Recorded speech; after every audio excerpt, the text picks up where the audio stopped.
To the untrained, inexperienced, or naive, there is more to high school football than meets the eye. It is greater than a structured game with boys and shoulder pads, and it dominates more than just fall Friday nights. There is an entire culture within this educational society. While the high school boys of fall that get to don those game day jerseys down the hall seem to be the heroes of the gridiron, it is the coaches that have the power to influence their success. In an effort to understand how great this influence was, I traveled to 3 local high school football teams in Northeast Ohio. Each has their own unique qualities, challenges, and successes that may affect how and what the coaches teach their teams.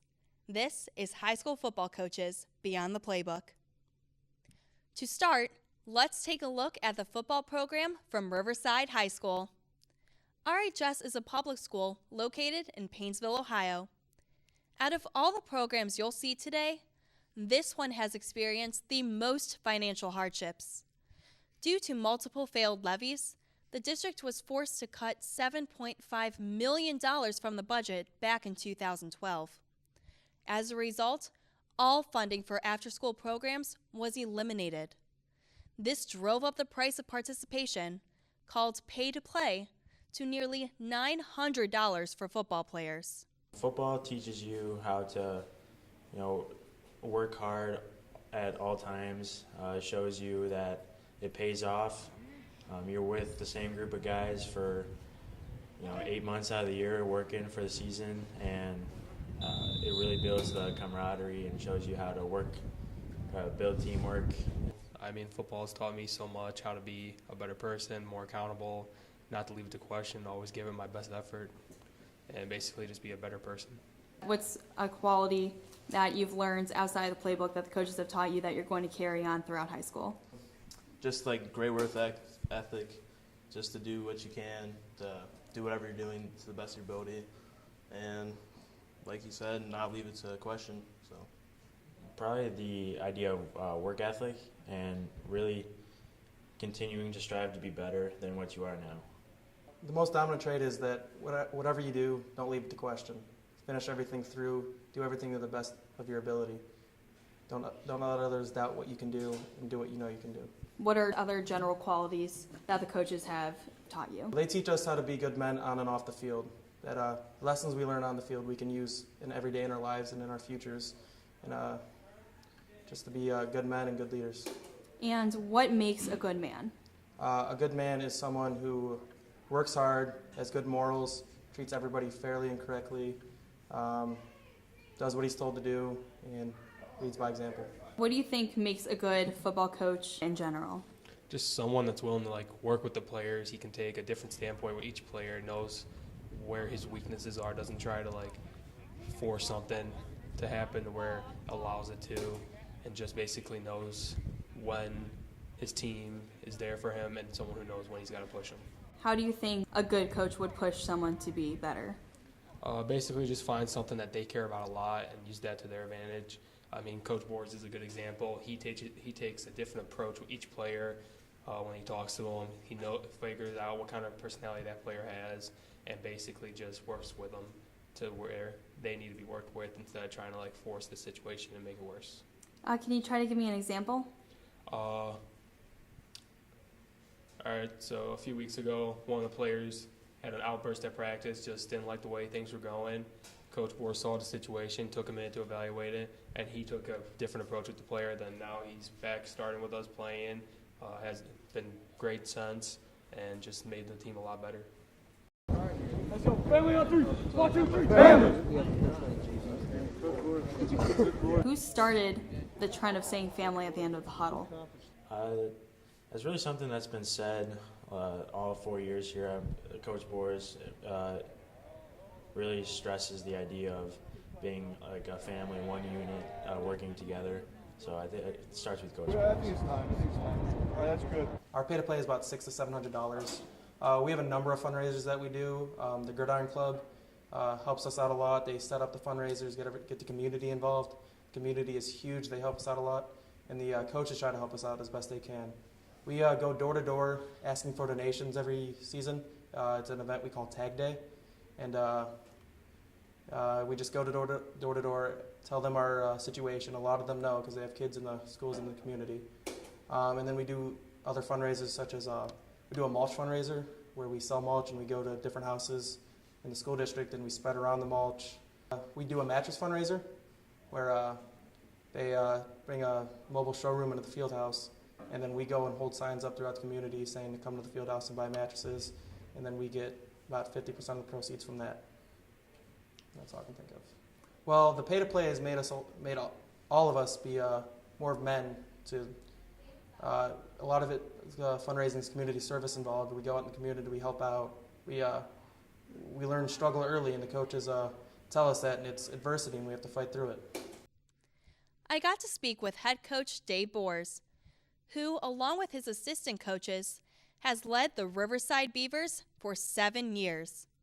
If you do the math, he has been handling a completely self-funded program since he started coaching the Black and Gold. Although his season records have varied, his stances on what he believes in have not. So my first question for you is, what lessons beyond the playbook do you instill in your team?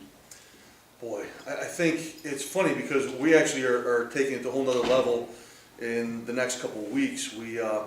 Urban Meyer's book, Above the Line, talking about leadership and character building. We're actually implementing with our team coming up here next couple of weeks. So we're taking it even to another level we already have. I think the first thing I like to think about and do as a coach, as a man, as a father, is to make sure that these guys are guys that we can be proud of off the field, in the community, dating our daughters, everything. It's something we take very seriously. And the fact that I personally have 3 daughters at home, I mean, it really hits home thinking about them coming in contact with these young men at some point in their lives. And the wins, they'll take care of themselves. Honestly, I don't care if we don't have high character guys and worry about that. I mean, I even have a rule that the players can't swear unless they hear me swear. You know, as soon as you hear me swear, you can swear. Not that I'm an angel, but it takes a little bit extra of discipline to think about what you say before you say it and speak and hold your tongue when necessary. That I just want to give them an example. I try not to swear in front of my kids at home, so I'm the same type of thing. So again, outside of playbook stuff, we just want these guys to be good men. We know that they're going to be influential leaders of society. Anybody that's involved in extracurriculars to begin with are the movers and shakers in society anyway. You know, they're the ones that will get stuff done. And so knowing that, my coaching staff, and I'm very fortunate to have a great coaching staff. I mean, it's second to none in the state of Ohio. We take our jobs very seriously as putting these kids in position to be successful and be good role models and members of society once they leave us and leave our care. And I want to go back to what you said about shaping good men. Your boys actually said that is one of the strongest characteristics that you instilled in them. And they've also mentioned how you have taught them, and they've accredited you, of all coaches, for teaching them the importance of family, working hard, and doing the best of your ability, as well as being good gentlemen. What caused you to want to do that?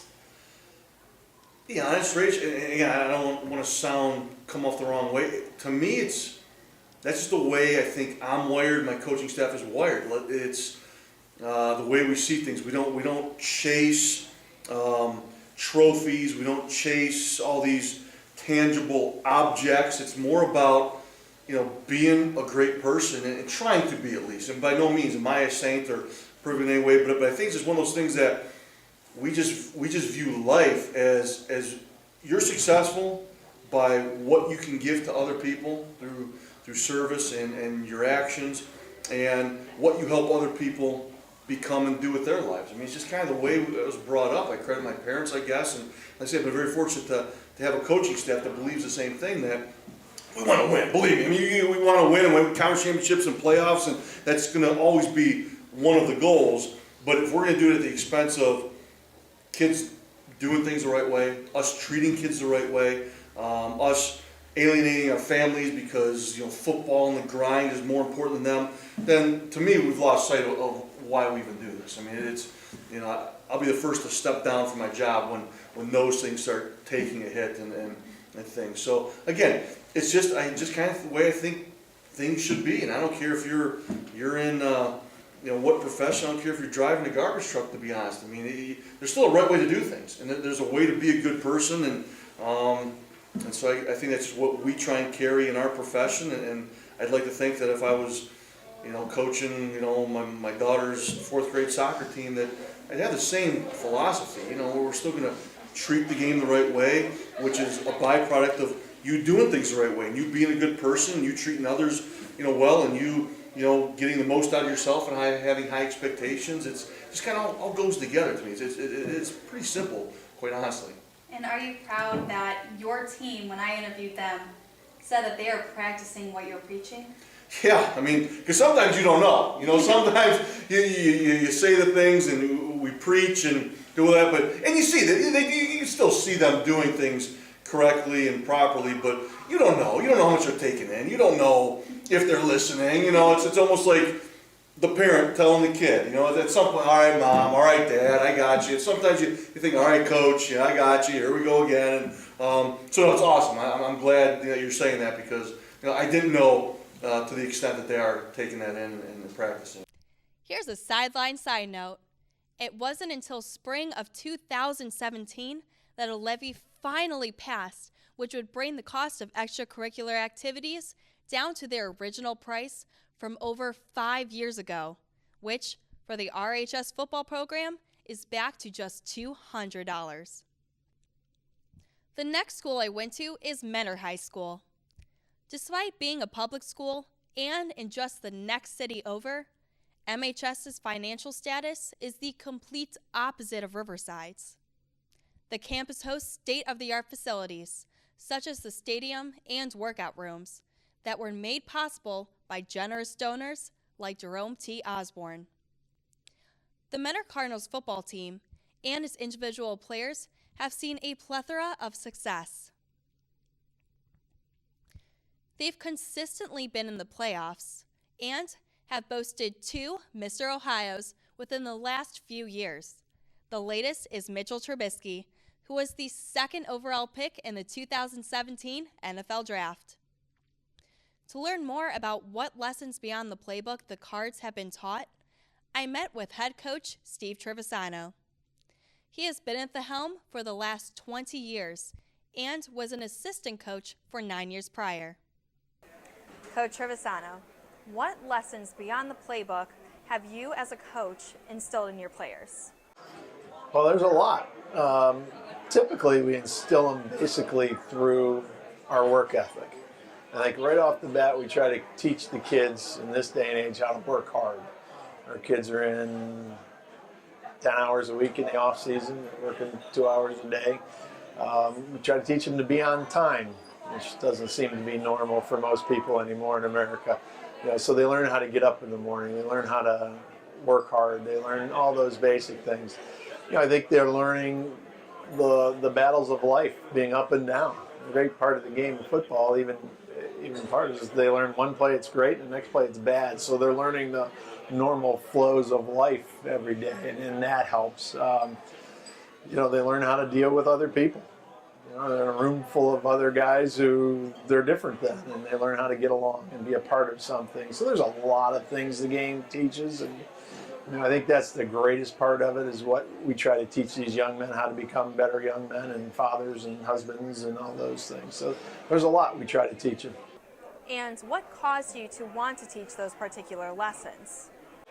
I think the game just naturally teaches a lot of things, more than probably most games in what it is. And I think you just, the older I get, the more important I see what we're doing beyond winning and losing. We're going to win and lose. I mean, we're going to win a lot of times. I get that. But it's more what I'm doing to try to make them better as people. And I think that's really the key to the job. And I think today it kind of gets lost because there's so much money involved in it, and there's, college is crazy with the money and then pros and all that. But I think there's so much that's learned at the younger levels to these young people that I don't think they're getting anywhere else. Speaking of money, donors such as Jerome T. Osborne have enabled state-of-the-art facilities to be built, including the stadium that's in his honor and the 2 weight rooms. Has being given any of these had an effect on the team? Well, I guess in a roundabout way, we always trying to tell our kids when they leave, you're always a mentor cardinal. Um, and your job is when you graduate is to give back. So when they go off and they graduate from high school and then they go to college and they get jobs, part of their job is to give back where they came from and not to forget where they came from. And I think our kids have done a really good job of that. Trying to keep as part of the program, trying to understand and proud of where they come from, and as they get a little money in their pocket to give back. You know, Mr. Osborne and all the Osbornes gave a lot of money. But that was what they wanted to do because they realized the importance of it and what it gave this community and what the game of football gave this community. And, you know, we're lucky he did that. And hopefully we can get more people around to do that because I think that's one thing the businesses of this world don't give back to where they should be, and that's into the high schools and to the lower schools, and to build that up. We build that up, then we'll be a successful country or whatever we're trying to promote ourselves as today.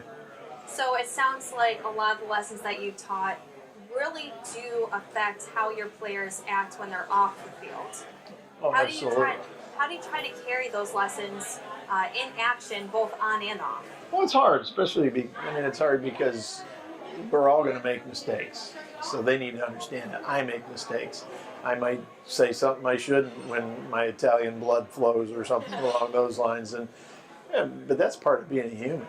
And they need to understand that Coach Tribb's going to mess up as much as this young man, and we need to learn how to do things. We need to learn how not to make those mistakes. So, what we're trying to do is to give them a scope of what real life's about. So many times, high school and middle school are kind of false fairy tales of what the real world is. I'd like to go back and be a high school kid again, to be honest with you.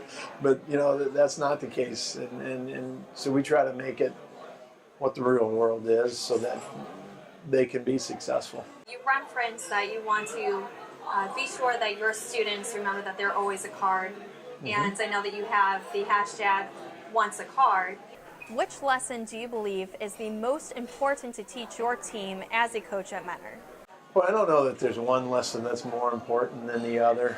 I think so many parts of dealing with people you're going to deal with trying to help each individual because what you do is different than what the other person does. And so maybe you came from a home that you have a lot, and this guy over here comes from where they have nothing, and their parents don't care if they're even there. So it depends. There's some guys I have to give more to. There's some guys I don't have to give as much to because they're already there. So it depends. It's a case by case, kid by kid, situation by situation. Now I will tell you this: I will treat them all pretty same as far as how I treat them, but you got to do certain things for other kids. There's other kids who need rides, can't get there. There's other kids that need help paying their pay to play or whatever. So it depends. I don't know if there's one lesson more important than the other. I guess it's my job to try to make them as well-rounded as I possibly can.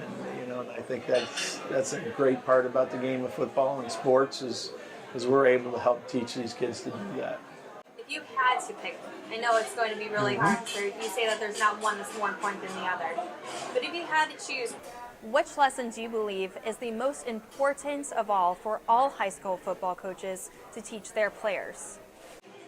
Well, that's a really tough question. One thing, I think probably I want them to have that sense of belonging. I want them this to be the place where they feel comfortable and they have somewhere to go every day and some place to be a part of. Whether it's that hashtag or once a card, but we're one big group and we spend a lot of time together. There's probably a lot of kids I spend more time with them than their parents do. And, so I want them to feel like they belong. Believe me, I'm going to be hard on them. And kids like that. They really do. They want to be told how to do things and they're doing things right or wrong. And, and I think it's just that general, I want to make this a place where, good things are going to happen. They might not start. We might not win all the time, but it's a good place for them to be a part of. And if they don't get it, and I've got kids who don't get it, because I've got kids out there that really only care about themselves, and I might not change that. You know, I've learned long ago I really can't change people. If they were raised this way all the way up and they're a self-centered kid, then it's going to be hard to change that, and they're not going to get that team game, and maybe it's not for them. So. And you can't change someone that may be more hard-headed than the rest of the team. How do you adjust them to the group? Well, I think not all people are going to adjust to the group. You know, we've always gone from the theory of that we have that 10% that are just elite, and you got that 80% in the middle, and then there's that 10% in the bottom. And my job's to try to bring as many of that 80% up to that 10%, and as many of those bottom 10 up into that 80%. And if I can't get them and they can't be a part of it, then I need to get rid of them. And I know that sounds harsh, but I've kept kids around that I shouldn't have, that have brought us backwards in certain years that I need, and that's on me. And that's hard to do. It's hard for me to say, you don't get it. I've tried for 3 years. We need to move on. And that's hard to do. For 20 years, you've been the head coach at Mentor High School, and you've also been an assistant for years before that. With all of those years, you've had a really consistent and successful track record. Has any of this had an effect on the lessons that you've taught your team? Well, I'm sure it does. I think when you're a little more successful, they kind of all buy into it quick because they know, I know what I'm going to do to get them there, and they buy into it. So from that standpoint, sure, it's easy. It's the same way it's easier for the parents. You know, when they know you're successful, they're not going to probably challenge quite as much. So yeah, that's definitely easier when you have been successful, and that's why when people who aren't, they don't stay around long.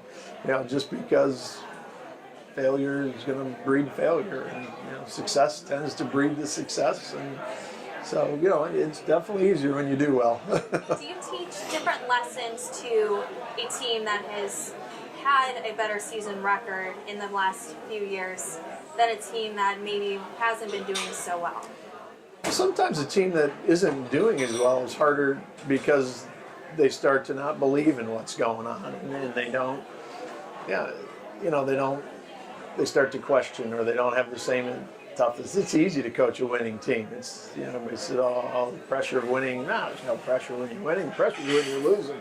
You know, try to keep things going and keep the spirits up and keep playing hard. And that's the harder part with it. And, you know, and sometimes, you know, we've had 3 teams that went into the state championship game. Those were easy teams to coach because they're really, really talented. They didn't get there by accident. They got there because they're really good and they're great kids, and you know, they're from great families. So that was easy. It's when you got the not so talented team, or the team that maybe has some issues, that you got to work a lot harder, and it's not quite as fun as coaching that winning team. And what are the outcomes that you've seen off the field with graduated students that you believe are from your teachings as a coach? Well, it's fun to watch now. Since I've been here 20 years, a lot of them are grown men now, and you know, we have this reverse raffle that we have, and probably 30 or 40 of them come back every year, and they're doing well, and their husbands and their fathers, and they're successful workers, and that's probably more rewarding than most Friday nights, to be very honest with you. That's fun to watch. We'll get together on Christmas break with the kids playing college football. I think they came to my house this year, and we had 25 of them. We just had a great time, and it's just fun to watch them grow and to be men and doing great things. And I'm going to tell you, that's the most rewarding part of the whole job is watching them grow and going, yeah, that's pretty cool. They're doing well, and obviously we didn't screw them up too bad along the way. You know, coaching's a little, it's a people thing. You know, everybody, oh, you got to know football. To be honest with you, that's probably the least of my job.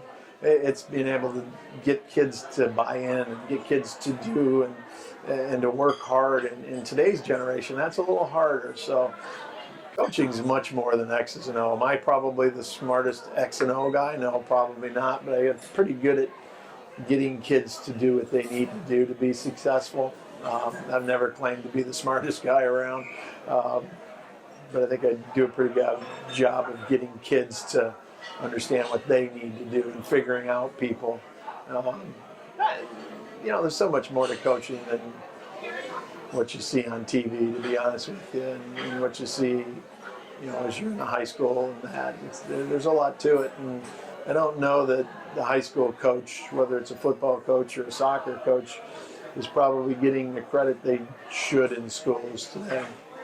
We're so busy doing all this other thing, and we're paying some of these people $4,000 to be with our kids all this time and giving them all this trouble. And we're losing a lot of coaches today. I think I saw a stat the other day that it was in California and Florida or Texas lost this past year 25% of their head coaches in the entire state. It shows you where things are going, that we better start realizing the importance of this job. And I'm almost out of mine. I'm getting to the back end of my career now, but it's important. And it's not important just because of the X's and O's. It's important because of what you're doing. Right now, a lot of times, I'm the one role model they're able to see. Believe me, I'm not perfect. I'm not even close to it, but it's what these kids see. It's how they can model and try to go, because they're not probably getting it at home. And so there's a lot on it. My job's, you might not pay me a lot of money, but my job's probably out there in this community as important as anybody else's out there of what you think. If you go on social media sites like Twitter and Instagram and type in #OnceACard, you too can see examples of what Coach Trevisano and the rest of the Mentor Cards are talking about. Now that we've seen 2 coach interviews from public schools, it is interesting to see just how unique each program is. But what differences would we see in the lessons a football coach would teach at a religious school? To find that out, I traveled to the west side to St. Edward High School. Located in Lakewood, Ohio, St. Ed's is a private, all-boys Catholic school. Their football program is actually one of Mentor's biggest rivals. And they are also the most successful of the 3 programs we're looking at. In recent years, they earned the state championship title in 2010, 2014, and 2015. The Eagles head coach is Tom Lombardo. He has only been coaching at St. Edward since 2015, but he has led the other local teams from Lake Catholic and Highland High School as well. So Coach Lombardo, my first question for you is, what lessons beyond the playbook have you taught as a team?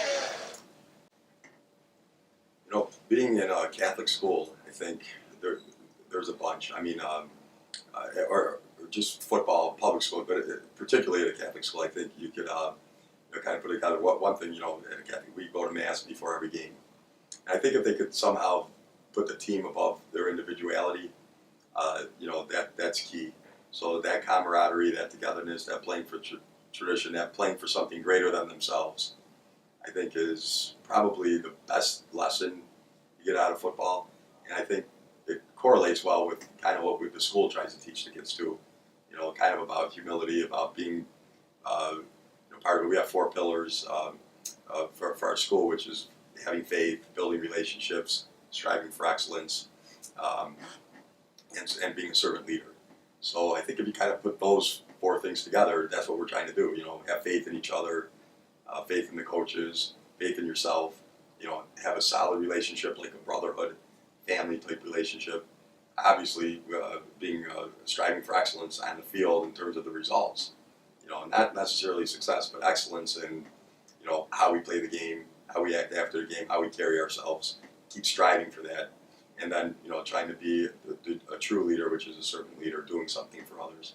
I think if they get those qualities, those attributes, those out of football, that helps them along the way of what the school's trying to provide as well. I think that's a good thing. And it seems like having the Catholic institution really does affect the lessons that you've taught. What do you pray for before and after the games? Safety. I think just that feeling of being together, of saying that Our Father before the game, or being at Mass, I think is, for me at least, the older you get, I don't know if kids quite feel that yet, but I think the older I get, they're kind of intense moments. You're kind of in a chapel, you're getting ready for a game, and it's quiet in a way, and then the kids are kind of getting in the mode to play, thinking probably about a lot of different things, but kind of making Jesus the center of that, I think, is good. And then the prayer before the game is more just that feeling of being together, safety, a sense of community, and praying that we get out healthy and play to our ability.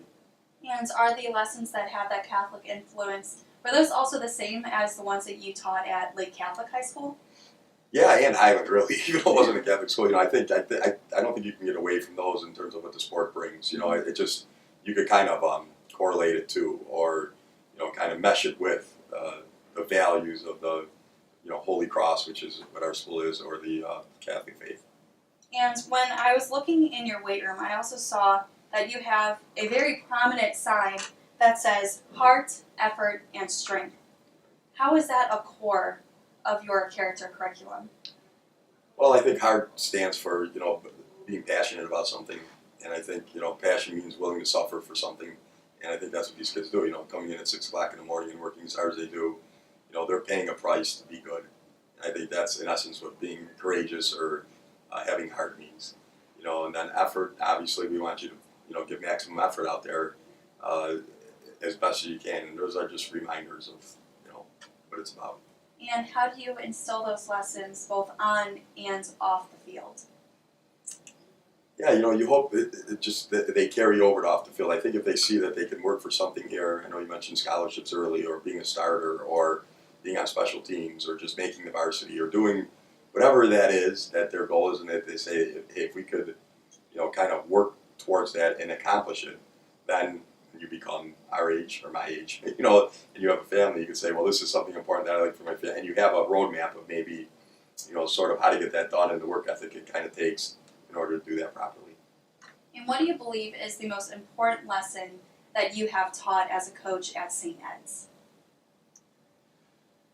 Geez, the most important lesson. I don't know if lesson is what you're trying to get. I think just modeling kind of poise under pressure, I think, is maybe a good thing. Maybe as a younger coach, I quite wasn't that way, and I think as I gotten older, I started realizing that that's an important quality to have, even to compete at your highest. I think just staying committed to something and doing a little bit each day.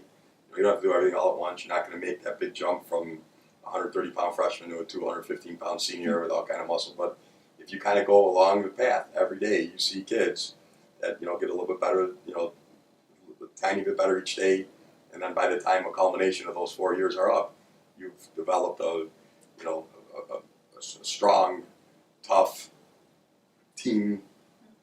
core team guy that will help you. And you saw this kid as a freshman and said, maybe there was no way.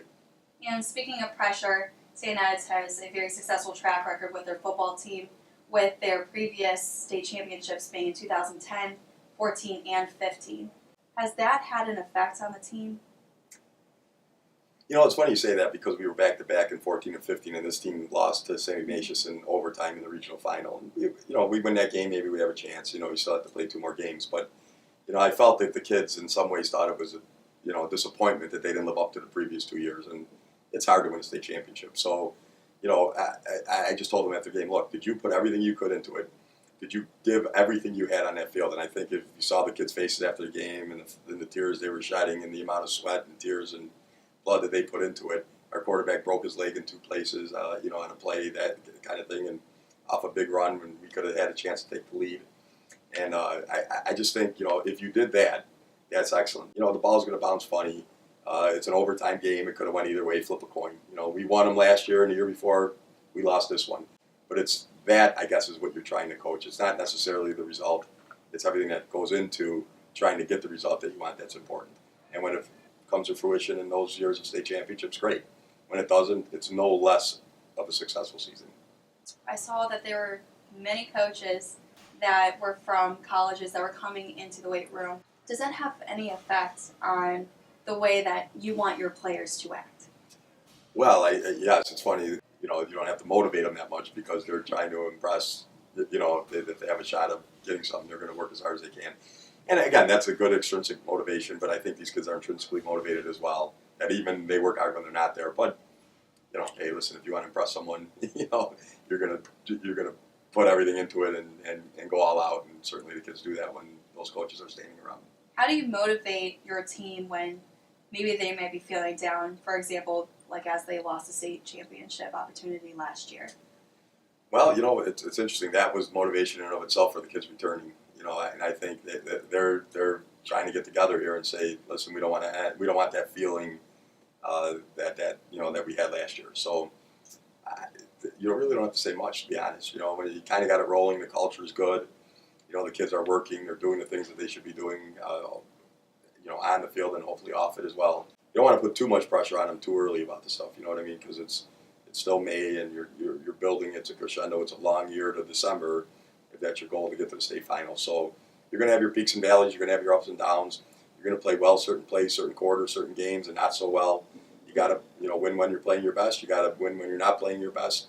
And you got to keep trying to get a little bit better each and every practice. There's no such thing as staying the same. The adage in coaching, you either get better or you get worse.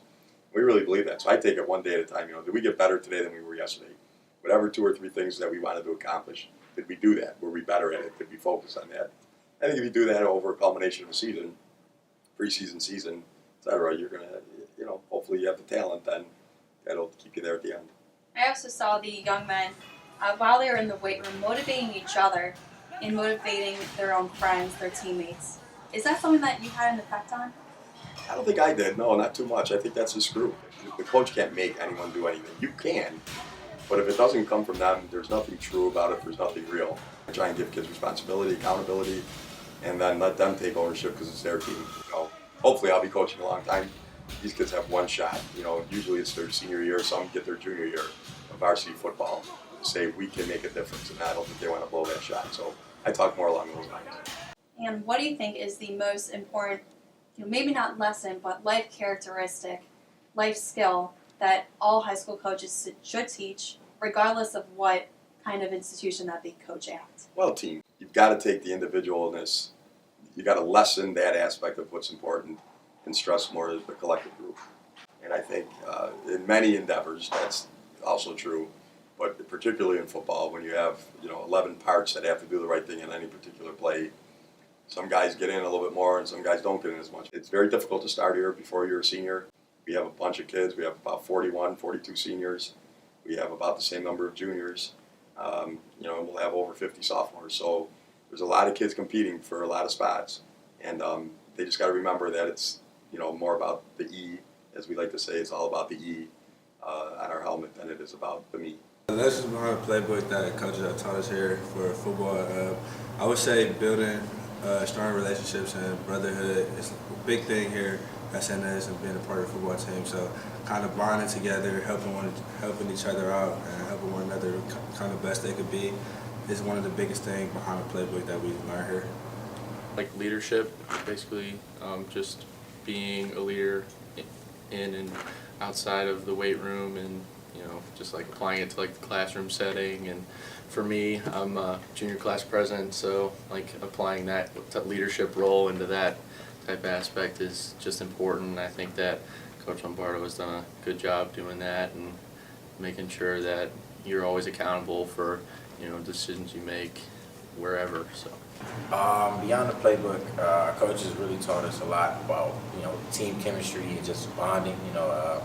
I think throughout the season, early, it wasn't a huge bond because guys were just getting to know each other. But I think towards the end of the season, it was crazy bond. Like everybody was brothers, and I think the coaches really they embodied that themselves. Our coaching staff were brothers, so I think we saw them do it. So it was like we just passed it down to ourselves. So that was pretty cool from the coaches. Well, there's this one coach named Coach Rock. He really gets on us. His saying is "Do it when you're tired." And so I think that really translates to life. So especially when you don't want to do something, that's what you got to do in life. You gotta do it, and you got to do it to the best of your ability. Like even when you're sick, even when you're tired, even when you really don't want to do something, even if you're in class, it's your least favorite subject, it's math, and it's like a foreign language to you, but you still got to do it. You still got to get the grades. Still got to get the good grades because if you do that, then you'll be successful later in life. And I think that's the most important thing I've learned. And how does playing at a Catholic high school affect what he may teach? Well, just basically like applying all the, the good times and the bad, and applying it to like our Catholic social teaching, and how God plays a role and how things play out, and maybe things won't play out to where you go and what you accomplish, but just knowing that He has a plan, and like life moves forward, whether everything plays out the way you want it. So. I think playing in Catholic high school has influences because I think faith is a huge part of it, obviously. So with us having a huge faith system behind us, like with our school, I think that gives us that never give up mentality, and to always believe in each other, believe in the system. So I feel like our faith is super strong here at Catholic school, unlike some other schools. So. And with your faith being so strong, what are the things that you pray for before and after a game? Personally, I would say I pray for things, like I pray for family, obviously. Pray for my teammates to, they'll always stay safe. No matter the game, what we're doing, I want everybody to stay safe. Just people that you admire, people that you might have lost. So just things like that. It's just to keep me safe. I don't ever want to, be injured or just, have setbacks, but also like to have our team do well and make sure everybody plays to the best of their ability. And what are the factors that cause the coaches to want to teach such lessons? Well, I think since we're high school boys and we a lot of times we make bad decisions, and we're very coaches are very formative in our lives, and so we look up to them, and they're an authority figure in our lives, and so I think that they take it upon themselves to teach us different life lessons that maybe our parents or people around us can't teach us. And how do they teach those? Well, sometimes, like Coach Lombardo, he always holds us after practice or holds us after a workout and usually talks to us and usually incorporates some life lesson into that. Right there on the wall, he has a thought for the day. And, I mean, if you come to the coach's office, you see that and you read it and you think about it. And the coaches, just some things they say during practice, just like what Coach Rock says, do it when you're tired. And just, quotes like that just, stick with you because they're, catchy and, you like them. And so that really helps us.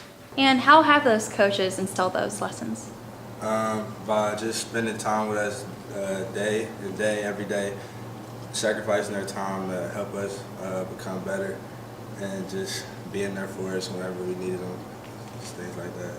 And I saw in the weight room that there's a prominent sign that says heart, effort, strength. Yeah. How is that a core of your lessons? Pretty much because those are those are some of the biggest things that we define ourselves on the football field, off the football field. You gotta have heart. We're always determined on the field to do anything. We never give up on each other. So I feel like when it's in the weight room, we take what we do in the weight room and we just translate it to the field. So Joseph, you just said that your brother used to play football for St. Ignatius, and now you play football for St. Edward's. Yeah. Have you seen a difference in the coaching styles between the two Catholic schools? So I don't know. They're both very competitive and very win, but there's also a huge difference in terms of nurture and get it done preparation. So I don't know how far I can say stuff, but there's less preparation on my brother's side than there is here for the games. Mm-hmm. Yeah. And can you just elaborate on what are those different nurturing aspects? So coaches will get on you for not doing the right thing or messing up or getting burned and stuff like that, and they'll do it out of love, and they'll come to you and be like, you gotta do this, I love you but you gotta do this. And at St. Ignatius, I've actually talked to my brother about it, he's they'll get on you and then a week later they'll still be mad at you, and they'll still kind of talk to you a little differently. Turns out, coaching at a private religious institution does affect what lessons coaches think are important to show the team. We've seen the inside perspectives of lessons high school football coaches instill in their team. But what does the other uniform figure that's sharing the field think? To answer this question, I enlisted the help of referee Michael Ferricchio, who has been a referee for over 20 years. why it is that you wanted to become a referee. Yeah, I started this about 29 years ago. I wanted to be able to give back to the community. I think everyone has an obligation to give back to where they live a little bit. Do what you can do. And this is sort of what I could do for the community is give back and keep me in touch with the schools. The next generation of kids coming up, how do they think, how do they react, keeps me in touch with the whole community. And also it's a nice hobby. We get together with a bunch of guys and go out and get to run around the football field on a Friday afternoon, Friday night, Sunday. So it's a lot of fun. So my first question for you is, what lessons beyond the playbook do you see coaches instilling in their teams? You know, teamwork probably comes to mind first, but it's also working towards a common goal. That's what the coaches instill in them. Not just here to win. It's what here to. I feel the coaches, one of their jobs is to say if we work hard together, we can succeed. But we can't do it individually. We got to do it as a team, and then it's worth the effort. When you put the time and work into it, no matter what the outcome, you will feel good about yourself. And that's what the coach goes beyond that a little bit, and also they instill them to believe in themselves. You know, it's not, you don't know how much you can accomplish sometimes, especially at that age, but the coach tells you believe in yourself and you can achieve what you want. How do you see those preached lessons practiced by the coaches? Consistency, and that they have to believe in their teammates. Trust. And if one person doesn't do their job, it affects somebody else. And also encouragement. When they do that, when they practice that themselves, that rubs off on the players. I believe that the players or the coaches have an obligation of morals. Because they're a figure to these kids. A parent figure, coach figure, however you want to look at it, they have a responsibility. And so how they act on the field reflects in the players will see that and the players will follow that. So far you've talked about effort, believing in themselves. So how do you see those players carrying out those lessons on and off the field? So players take on the personality of the coach. I see it every day. A well-coached team has well-coached players. Coaches that yell and scream usually have players that act out. Coaches that show respect for themselves and for the player and for the officiating and for the whole school, then the players definitely has an effect on the players. If they work hard on the field, they're going to see the results. Keep trying. It's really okay. Improve every day, each week, each play, each game. Don't give up. You have to keep trying. That's what I think these coaches keep instilling in their players to learn. And also that, you know, sometimes bigger isn't better. Just because the other team has a lot bigger team than us, their school has a lot more money than us, it doesn't mean they're better than us. It just means we have to play the game. So do your best. And maybe the players, if they're in a game where perhaps they aren't doing their best, how do you see coaches trying to encourage them? So when the players aren't doing their best and feel a little defeated, it's okay to, I think what I see in what a good coach will do is point out areas of improvement, not belittle the players. Show them areas of improvement. This is what we have to do to improve. That, again, winning isn't always everything. We learn from all of these things. So keep trying. Maybe I made some mistakes too. No one's perfect. So let's keep trying together. This is a team. You win as a team, we lose as a team. Have you seen any kind of cases where coaches were deliberately teaching respect to their teams towards the referees? Yes. One thing that we practice as officials, if we see a player having a problem, we'll go talk to the coach. The coach will then take it into his hands to move the player from the game and have a talk. And say, this is how you handle the situation. So we try to help the players by helping the coaches by pointing something out before it gets out of hand. Do you believe that there is one lesson beyond the playbook that is the most important for all football coaches to instill in their teams? Always do your best, no matter what the circumstances. Don't give up. Don't sell yourself short. Just do your best as an individual, and reflecting the team doing its best as well. Always do your best. Every day, every practice, every game. Each high school football program, coach, and player is unique, with their own sets of circumstances, challenges, and successes. These were no exception. These coaches, as well as those around the world, have a lasting impact on their teams that will endure on and off the field. And now we know who the true heroes of the gridiron are. I'm Rachel Veda. Thank you for joining me on High School Football Coaches Beyond the Playbook.